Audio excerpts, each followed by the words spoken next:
Hello students, welcome back to my channel Lightup Knowledge and very warm welcome to today's video. I hope you all are doing great. In today's video we will cover relative pronouns. There is a separate playlist of pronouns in English language on my channel and the link of the same will be available in the description box. Now without any further ado or delay, let's get started. What are relative pronouns? A relative pronoun is one which is used to refer to nouns mentioned previously, whether people, places, things, animals, or ideas. So, therefore, a relative pronoun relates or refers back to a noun or a pronoun that is its antecedent. So, therefore, it refers back to its antecedent and therefore their main function is they join two clauses and make the sentence look more smarter and compact. Have a look at this example here. We should seek the company of those people who have optimistic attitude.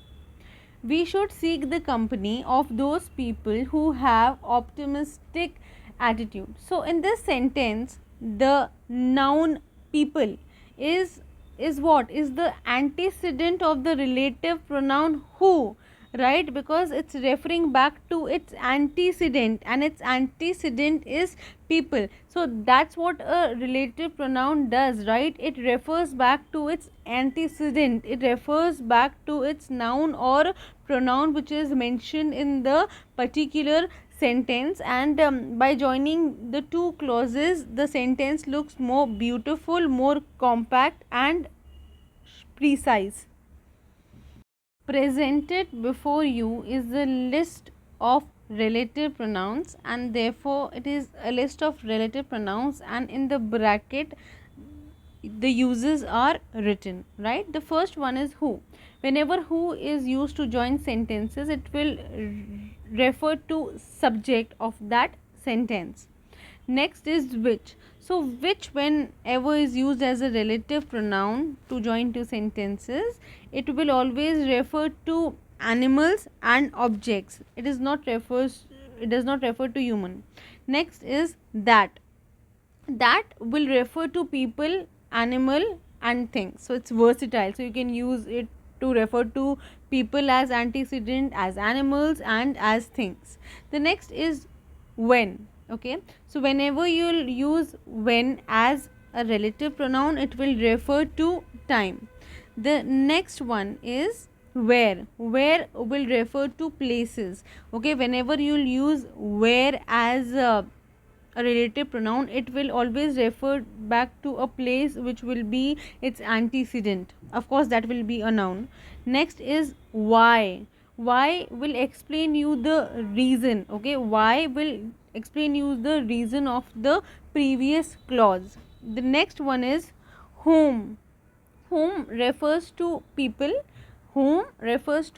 but as object. So it is the objective form of who and the possessive form of the word who is whose, which refers to nouns as an antecedent in possession, right? So this was the list of the relative pronouns with its uses. I hope you understood it and they are used to join two sentences in order to make them precise.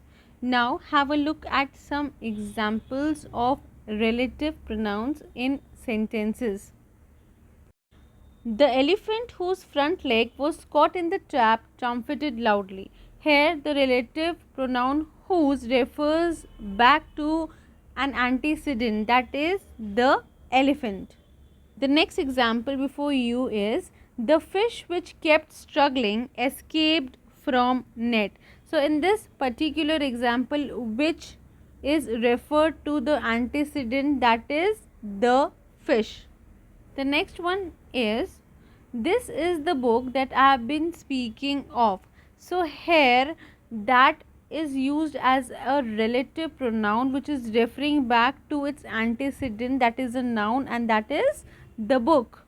The next and the last example is Give him only what he needs. So here, what is the relative pronoun which is referring back to him, right? So him is the antecedent, and what is relative pronoun? So this brings to an end of today's video. So we have completed almost all the kinds of pronouns, right? So yes guys, that was all for today's video. I hope you enjoyed watching this video and you found it useful. If you did, please like, share and subscribe to my channel. Keep learning and keep growing.